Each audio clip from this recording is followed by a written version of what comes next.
जेके media देखने वाले सभी दर्शकों का एक बार फिर से बहुत बहुत स्वागत है। तो असेंबली इलेक्शन का जिस तरह से जम्मू कश्मीर में बिगुल बजा है, तमाम सियासी पार्टियां इस समय चुनावी मैदान में है, कैंपेनिंग लगातार चल रही है और उसी के साथ साथ एक दूसरे के ऊपर आरोप प्रत्यारोप का सिलसिला भी जारी है। ये राजनीति है और राजनीति इस समय चरम पर है, क्योंकि इलेक्शन को अब मात्र कुछ दिन बचे हुए हैं। 18 सितंबर को पहले चरण का मतदान होना है, उसके बाद दूसरे चरण का मतदान 25 सितंबर को होगा और तीसरे चरण का आखिरी चरण का मतदान होगा 1 अक्टूबर को।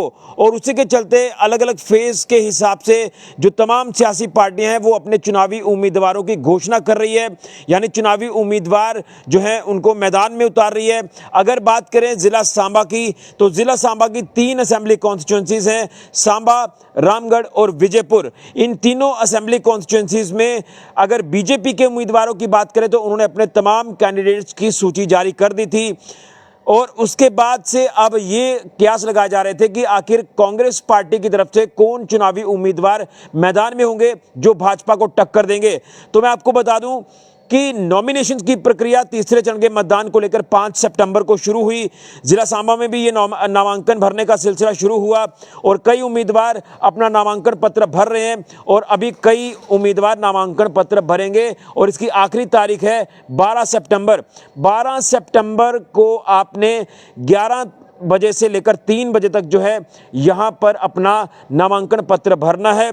लेकिन अभी तक कांग्रेस के उम्मीदवारों की बात करें तो कांग्रेस के उम्मीदवार अभी तक जो है सामने नहीं आ रहे हैं कि कौन से उम्मीदवार जो है वो कांग्रेस के यहाँ पर चुनाव लड़ेंगे। इन तीनों कॉन्स्टिट्यूंसीज में सांबा, रामगढ़ और विजयपुर, इसको लेकर लगातार संशय बरकरार है। अभी तक कोई भी नाम सामने नहीं आ रहा है, लेकिन जो उम्मीदवार हम सोच रहे हैं, जो हमें इस समय ग्राउंड पर दिख रहे हैं, क्या उन्हीं नामों के ऊपर मोहर लगती है? आखिर ये मोहर कब लगेगी, कब वो अपनी कैंपेनिंग को और बड़े स्तर पर शुरू करेंगे और कब वो नॉमिनेशन भरेंगे, ये तमाम चीज़ें जो है वो कहीं ना कहीं संशय का विषय बना हुआ है। आखिर कांग्रेस पार्टी के हाईकमान की अगर बात करें तो हाईकमान क्या कुछ चीज़ें लेकर चल रहा है, क्या कुछ हाईकमान के अंदर सोच विचार जो वो चल रहा है, ये तमाम चीज़ें इस समय संशय का विषय बना हुआ है।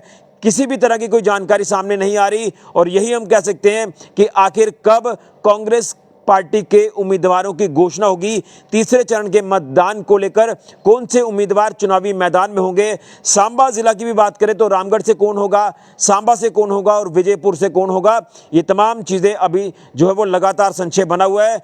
और अब आज 8 तारीख हो चुकी है, अब मात्र बीच में 3 दिन बचे हुए हैं। 12 तारीख को नामांकन भरने की आखिरी तारीख है, यानी नॉमिनेशन भरने की आखिरी तारीख है। उसके बाद वो समय निकल जाएगा। लेकिन चलिए, मैं ये तो नहीं कहूँगा कि उम्मीदवार सामने नहीं आएंगे, क्योंकि कांग्रेस भी एक बहुत बड़ा दल है, तो उनके उम्मीदवारों की लिस्ट भी मुझे लगता है कि आज शाम या कल तक जो वो आ जानी चाहिए, क्योंकि नॉमिनेशन भरने के लिए भी समय चाहिए, तमाम फॉर्मेलिटीज़ को पूरा करना होता है।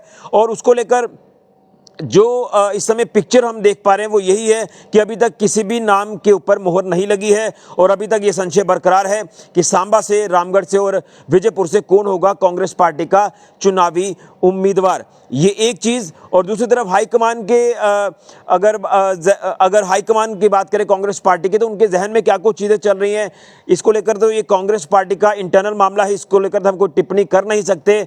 लेकिन जिस तरह से आपने देखा कि जब बीजेपी के तमाम कैंडिडेट्स की लिस्ट जारी हुई थी, उसके बाद बीजेपी के अंदर काफ़ी घमासान हमें देखने को मिला। उसके बाद तमाम जो चहेते नेता, उनके जो कार्यकर्ता, उन्होंने विरोध करना शुरू कर दिया कि हमारे नेता को टिकट नहीं मिली। उसके बाद से लगातार बीजेपी के दफ्तर में हंगामा देखने को मिला, काफ़ी हलचल जो वो तेज़ हुई, कहीं नाराज़गियों का दौर शुरू हुआ, कहीं रेजिग्नेशन का दौर शुरू हुआ और उसके बाद से सिचुएशन कहीं ना कहीं संभलती भी नजर आई, कुछ नेताओं को मनाया भी गया और उसके बाद अब बीजेपी जो है वो पूरी तरह से चुनावी मैदान में है।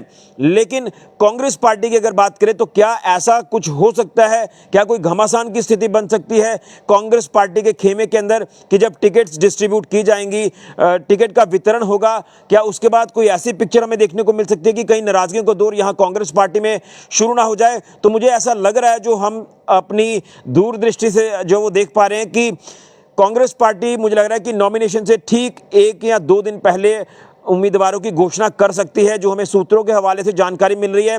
और उसका ये होगा कि जैसे ही टिकट का वितरण होगा उसके बाद से फटाफट से आपको नॉमिनेशन भरनी है, उसके बाद से फटाफट से आपको कैंपेनिंग के लिए चल पड़ना है। ये चीज़ें जो है कांग्रेस पार्टी सोच विचार करके चल रही है, शायद जहां तक हम सोच पा रहे हैं, क्योंकि कांग्रेस पार्टी भी ये चाहेगी कि घमासान की स्थिति ना बने, नाराजगी का दौर ना बने, और अगर ऐसा होता है तो चुनाव में कांग्रेस पार्टी को नुकसान भी झेलना पड़ सकता है। क्या ये चीज़ें हो सकती हैं पॉसिबल? इसको लेकर हम कोई ज़्यादा टिप्पणी नहीं करेंगे, लेकिन हम जो सूत्रों के हवाले से जानकारी हासिल कर रहे हैं वो ये लग रहा है कि शायद कांग्रेस पार्टी नहीं चाहती है कि घमासान की स्थिति बने जिस तरह से भाजपा में बनी, और हम जल्दी ही टिकट जो वो अब वितरण करेंगे। जिस तरह से नॉमिनेशन की 12 तारीख को आखिरी डेट है, आखिरी दिन है 12 सितंबर का, तो उससे एक आध दिन पहले जो वो ये लिस्ट जो वो जारी हो सकती है, ताकि घमासान की स्थिति ना बने और पार्टी के कार्यकर्ताओं की एकजुटता जो वो बनी रहे, यूनिटी बनी रहे, और चुनाव में कांग्रेस के जो उम्मीदवार हैं वो उतरें और अच्छा प्रदर्शन करें। ये चीज़ें जो वो कांग्रेस पार्टी लेकर चल रही है, जो हमें जानकारी मिल रही है। लेकिन कहीं ना कहीं मैं आपको बता दूं कि अभी भी संशय लगातार बना हुआ है कि जम्मू के कुछ जो असेंबली हलके हैं वहां से कौन होंगे चुनावी उम्मीदवार। सांबा जिला में रामगढ़ विधानसभा क्षेत्र, विजयपुर विधानसभा क्षेत्र और सांबा विधानसभा क्षेत्र से कौन होंगे उम्मीदवार। लेकिन हम ये कह सकते हैं कि कई उम्मीदवार जो है वो इस समय रेस में हैं, जिसमें कांग्रेस पार्टी के, मैं सांबा विधानसभा क्षेत्र से बात करूं तो जिला प्रधान है कांग्रेस पार्टी के संजीव शर्मा, उनका नाम भी रेस में है। इसी के साथ साथ कमेर सिंह जो हैं कांग्रेस पार्टी के नेता, जो यहाँ से म्युनिसिपल काउंसिल सांबा के वाइस चेयरमैन भी रहे हैं। इसी के साथ साथ विजय टेगोत्रा है, कांग्रेस के कदावर नेता हैं, वो भी जानकारी मिल रही है कि रेस में हैं। इसके अलावा अन्य और भी लोग जो है वो रेस में है सांबा विधानसभा क्षेत्र से। रामगढ़ की बात करें तो वहां से पूर्व मंत्री यशपाल कुंडल का नाम जो वो चल रहा है। इसके अलावा कुछ और नाम भी सामने आ रहे हैं। सुभाष भगत जो कि कांग्रेस पार्टी के पुराने कार्यकर्ता हैं, उनका नाम भी रेस में है। इसी के साथ साथ विजयपुर की अगर बात करें तो वहां पे संशय ये बना हुआ है कि क्या वहां पर कांग्रेस और नेशनल कॉन्फ्रेंस का जो अलायंस हुआ है, क्या वहां पर नेशनल कॉन्फ्रेंस का उम्मीदवार होगा या फिर कांग्रेस का होगा। इसको लेकर भी संशय जो वो बना हुआ है। लेकिन सुनने में ये आ रहा है कि नेशनल कॉन्फ्रेंस के वहां पर एक नेता को टिकट मिल गई है। ये तमाम चीज़ें अब संशय का विषय है। अब इन जो मैंने नाम आपको बताया, इसमें से किस नाम के ऊपर किस कॉन्स्टिट्यूंसी में मोहर लगती है ये देखना होगा। लेकिन काफ़ी देर हो रही है। कांग्रेस जिस तरह से अभी तक अपने उम्मीदवारों की घोषणा नहीं कर रही है, उम्मीदवारों की घोषणा जल्द हो, जिसको लेकर कहीं ना कहीं उम्मीदवार आप कह सकते हैं, या वो नेता जो अपने आप को कॉन्फिडेंट भी समझ रहा है कि मुझे टिकट मिलेगी, वो अपनी तैयारी करके बैठे हुए हैं। लेकिन अभी हाईकमान का क्या फैसला आता है, हाईकमान किन नामों के ऊपर मोहर लगाता है और ये कब मोहर लगती है, कब नामों की घोषणा होती है, इसको लेकर अभी भी इंतजार की स्थिति बनी हुई है। अभी भी संशय का विषय बना हुआ है कि आखिर कौन उम्मीदवार होगा कांग्रेस पार्टी का तीसरे चरण के मतदान के लिए जिला सांबा की तीनों असेंबली कॉन्स्टिट्यूंसी में। इसी के साथ साथ जम्मू के भी जो कुछ विधानसभा हल्के हैं, यहाँ पर कांग्रेस के उम्मीदवारों की नामों की घोषणा होना बाकी है।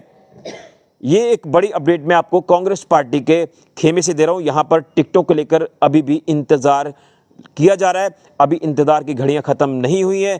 किस नाम के ऊपर मोहर लगेगी ये तो हाई कमान बता पाएगा, लेकिन कब लगेगी ये मैटर करता है, ये इंपॉर्टेंट है, क्योंकि नॉमिनेशन की आखिरी तारीख 12 सितंबर है। उससे पहले जो करना है उससे पहले करना है कांग्रेस पार्टी को। देखना यह है कि क्या कुछ स्थिति आने वाले दिनों में बन पाती है। फिलहाल के ऋषि खजुरिया, जेके मीडिया के लिए।